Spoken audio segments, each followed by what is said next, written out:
Welcome back, everybody. Today I'm going to teach you how to unpublish a website in Webflow.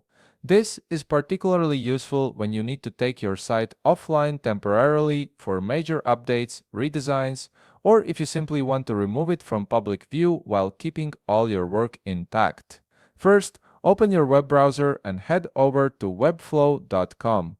Once you're on the homepage, log in using your credentials. This will take you directly into your Webflow workspace where all your sites are managed. Once you're logged in, you'll land on your Webflow dashboard. From here, navigate to the section labeled All Sites. This is where you'll see a complete list of all the websites you've created or have access to in your account. Take a moment to locate the specific site you want to unpublish from this list. Once you've found it, click on the site to select it, then click the button that says Open in Webflow. This action will launch the site editor, giving you full access to all the site's settings and publishing options. Now that you're inside the site editor, direct your attention to the upper right corner of your screen. Here you'll find the Publish button. This button is your gateway to all publishing controls for your website.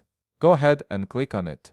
The Publish button is essential because it manages whether your site is live on the internet or not, and it's where you'll control the visibility of your work.